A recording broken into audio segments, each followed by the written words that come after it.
침대 위에 누워 제목 하나 가누지 못했던 로아. 이제는 왕자님과 함께 노란색 드레스를 입고 춤추는 공주님의 이야기에 설레이는 소녀. 아주 오래된 이야기. 미녀와 야수가 춤을 추면 저도 덩달아 춤을 추고 싶어 아빠의 손을 끌어당기고, 바지를 입히려면 나는 여자라며 공주 치마 입혀달라는 천상 여자. 그녀가 가장 좋아하는 장면은 야수 왕자가 미남 왕자로 바뀌고 엠마 왓슨의 두 눈이 하트 뿅뿅으로 바뀐 모습. 왕자와 공주가 입맞추는 장면이 나오면 루아는 모니터 화면으로 들어가기 일보 직전. 보고 또 보고 다시 봐도 좋은, 영화는 무조건 해피엔딩이 좋은 백루아는 5살. 내 평생에 하나님이 너를 푸르른 해피엔딩의 골짜기로 인도하시길. 때론 시련이 닥쳐와도 영화 속 주인공처럼 꿋꿋하게 이겨내길. 안녕하세요. 인도 현지에서 여러분에게 성경을 읽어드리는 백환승 목사입니다. 한 주간 잘 지내셨습니까? 저희도 하나님 은혜 가운데서 잘 지내고 있습니다. 두루가 뿌자가 끝났습니다. 일주일 정도 되는 휴일인데요. 아주 잘 보냈고요. 루아도 일주일 동안 학교를 가지 않아서 참 좋아했었는데 이제 아침 6시까지 학교에 출발하려고 하니 또 새벽같이 일어나서 눈도 뜨지 못하고 비몽사몽간에 그야말로 학교에 실려가죠. 실려갔지만 또 돌아올 때는 두 눈이 초롱초롱해져서 아주 즐거운 마음으로 잘 돌아왔습니다. 사역도 마찬가지고요. 한 일주일간은 또 어디 밖에 나갈 수가 없더라고요. 이제 메인 로드 이렇게 길에는 그렇게 우상들을 많이 쌓아놔요. 그리고 거기 앞에서 이렇게 예배드리고 뭐 하느라고 길이 너무 막혀서 어디론가 왔다 갔다 하기도 어렵고요. 학생들도 다 이제 시골 내려가고 부모님 만나 뵙고 하는 기간입니다. 이제 끝났으니까 다시 추스려서 이제 정상적으로 이제 돌아오는, 그게 참 일입니다. 이제 아직 학생들 돌아오지 않은 학생들도 있고 뭐 그런 것들 잘 추스려서 다시 원래 리듬으로 돌아오는 것이 아주 중요한 때입니다. 학교도 교사들도 좀 바뀌는 상황들이 있고, 또 건축도 새로 마무리해야 되고 또 새로 시작해야 되고 여러 가지 일들이 있습니다. 재정적인 부분들, 학비 걷는 부분들 계속 씨름하고 있는데요. 이제 휴가가 끝났으니 다시 가서 좀 열심히 같이 힘을 내서 일들을 마무리해야 하지 않을까 싶습니다. 오늘 말씀 창세기 31장 25절부터 55절의 말씀입니다. 라반과 야곱이 서로 직면하는, 만나게 되는 장면입니다. 결국 하나님께서 라반을 경고하셨기 때문에 라반이 할 수 있는 것이 아무것도 없어지고요. 차선책으로 라반은 야곱과 상호 불가침 조약, 38선을 긋고 넌 이쪽으로 넘어오지만 난 저쪽으로 넘어오지 않을게 하는 계약을 하게 되는 과정들이 나옵니다. 그런 야곱의 이런 모습들, 라반의 이런 모습들을 통해서 라반이 얼마나 끈질기게 그를 붙들고 불법과 죄로 상징되어지는 라반이 얼마나, 불법은 성실하다는 말 제가 자주 하잖아요. 저도 들은 말인데 성실하고 꼼꼼하고 디테일합니다. 그래서 어떻게 해서든 자그마한 이득이라도 취하려고 하는데요. 그런 집요한 모습들을 통해서 우리를 붙들고 있는 죄와 이 세상의 모습이 사실은 라반이라는 사람을 통해서 투영되는 거거든요. 그것이 어떨 때는 바로가 그런 역할들을 하기도 하고요. 그 말씀을 통해서 우리를 붙들고 있는 세상의 집요함이 어떤 것인지, 죄의 그 집착이 얼마나 큰 것인지 다시 한번 좀 살펴보고 또 묵상해 볼 수 있는 기회가 되는 것 같습니다. 그것을 통해서 우리가 긍휼을 입고 있는 사람들이라는 것 사실을 다시 한번 묵상하고 되새길 수 있습니다. 오늘 말씀을 보면 첫 번째로 그 생각을 하게 돼요. 하나님 참 위트 있으신 분이다. 은근히 라반을 골탕 먹이신 게 아닌가 하는 생각을 했어요. 왜 이런 생각을 했냐면 왜 처음부터 말씀해 주지 않으셨을까? 라반이 7일기를 전력 질주해서 야곱을 잡게 되잖아요. 그것도 이제 중노동을 마친 이후에 양털 깎기, 한 해 장사의 가장 중요한 추수와 같은 것이 이제 양털 깎기인데 준비하는 시간도 걸리고 또 하는 과정에도 힘들기 때문에 여러 사람이 협력해야 하는 일입니다. 그 일을 막 마치고 야곱이 도망갔다는 사실을 알게 돼요. 그리고 나서 사람들을 모아서 군사를 모아서 7일길을 쫓아가게 됩니다. 뭐 쉬엄쉬엄 갔을까요? 그렇지 않죠.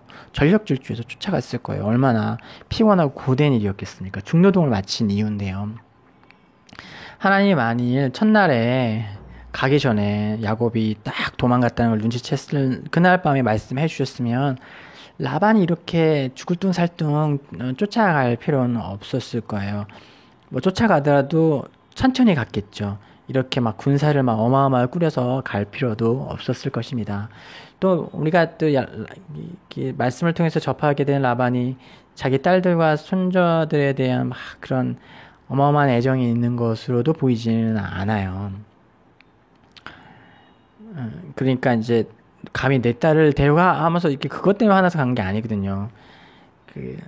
라반은 오늘 말씀에서 우리가 살펴볼 수 있지만 43장 3절부터 44절 이 부분 이렇게 보면 야곱에게 다 자기 거라고 생각을 하고 있어요. 노동의 대가로 월급으로 준 거고 또 딸들은 7년간의 노동력을 지참금 삼아서 팔아놓고서 여전히 그것이 다 자기 거라고 생각하고 있어요.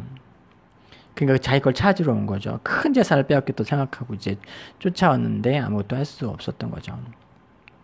만일 하나님이 첫째 날부터 야곱 손대지 마라. 너 가봐야 야곱 손대지 못한다.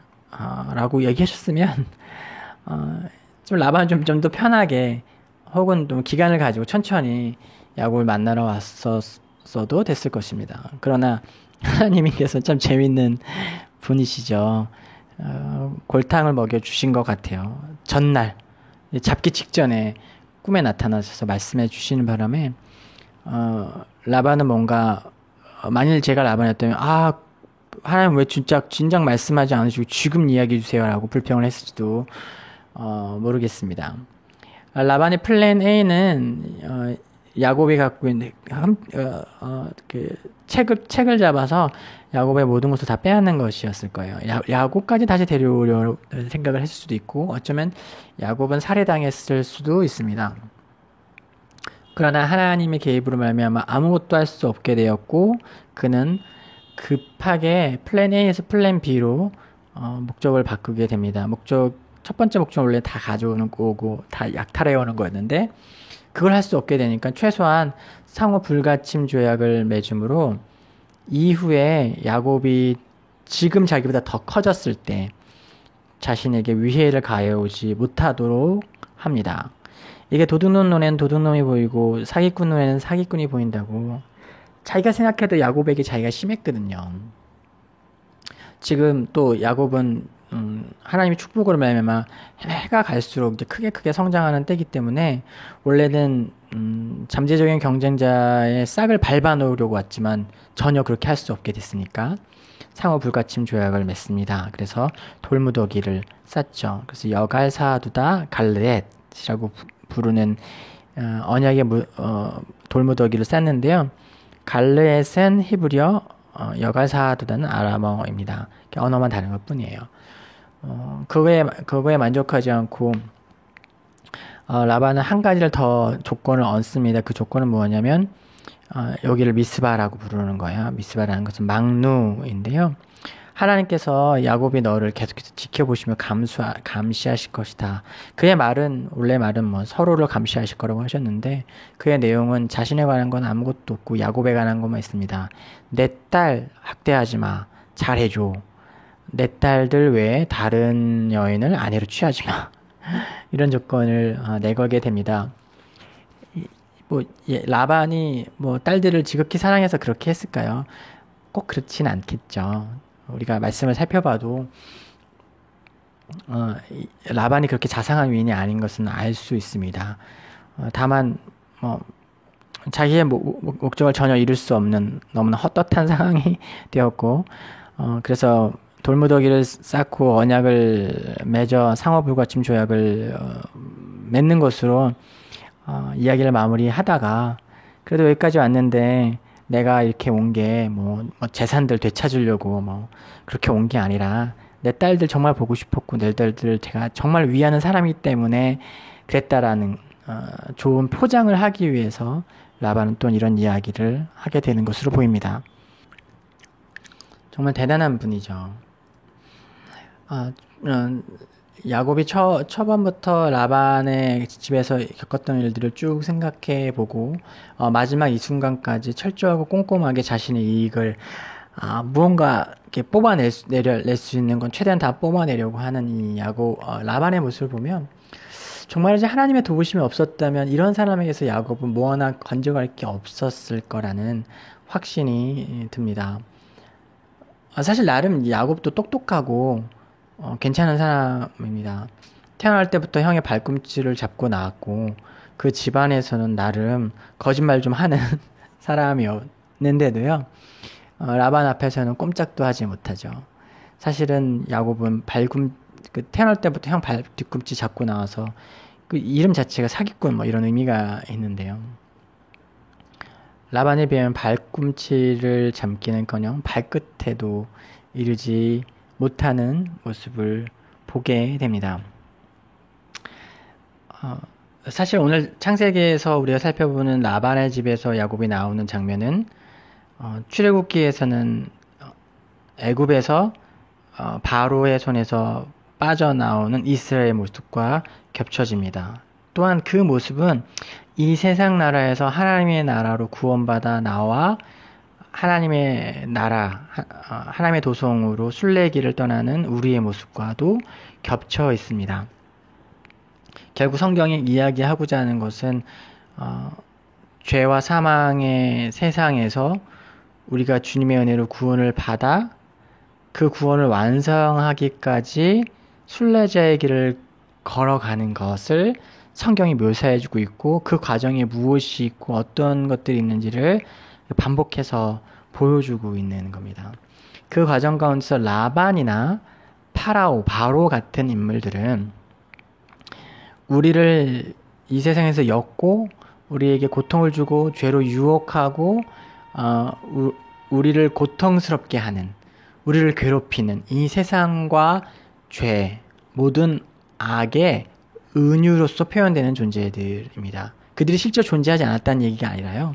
그 성경을 통해서 그들이 맡은 역할이 쉽게 하면 드라마에서 악인의 역할을 맡았다는 거예요. 주인공을 핍박하고 고난을 주고 역경을 주는 악인의 역할이 라반과 바로에게 투영되어 있습니다. 그리고 이런 성경의 어떤 디테일한 그들의 행적과 그들이 야곱에게 행하는 일들, 바로가 이스라엘에게 행하는 일들을 통해서 그 죄와 사망과 어떤 악으로 대변되는 그 인물들의 행동이 그들이 얼마나 집요하고 얼마나 끊임없이 우리를 괴롭히고 우리를 다시 넘어뜨려 하고 그 구원의 여정과 그 길 가운데서 멈춰서게 하려고 하는지, 얼마나 집요한지, 그걸 포기하지 않는지를 이렇게 보여주는 거예요. 사실 오늘 말씀에서 야곱은 하나님의 크신 도우심을 말미암아 라반의 소행에서 풀려나죠. 그러나 그것으로 끝나지 않아요. 라반은 이후에 에서의 모습으로 다시 나타납니다. 이건 제가 이제 라반이 모습을 뿅 바꿔서 에서로 바뀐다는 게 아니라요. 우리가 죄와 사망과 어떤 이 세상의 권세 잡은 자를 투영하는 모습으로 라반이 있지만 그 라반의 손에서 우리가 벗어났지만 한번 벗어난 것으로 끝나는 것이 아니라 그 이후에 야곱은 그 이후에 아버지 고향으로 가는 과정 가운데 또 에서를 만나잖아요. 에서는 또한 그 인생 가운데 어떤 위협으로 다가오죠.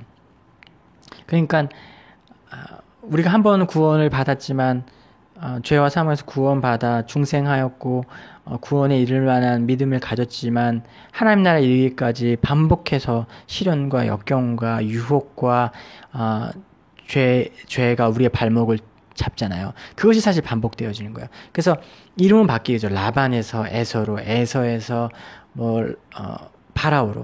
그 이름들은 바뀌지만 끊임없이 이 땅을 살아가고 아버지의 집에 이르고 순례의 길이 마치는 그 순간까지 반복되게 그러한 인물들, 그러한 사람들, 그러한 사건들이 우리 앞에 있다는 것입니다.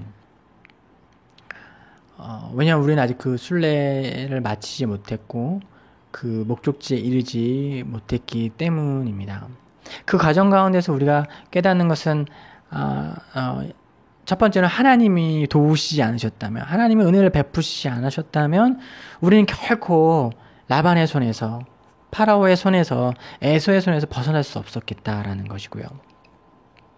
그리고 또 하나는 우리를 멸망시키려고 우리를 유혹하고 우리에게 고난을 주는 그 죄된 존재들을 피해 도망쳐 나오고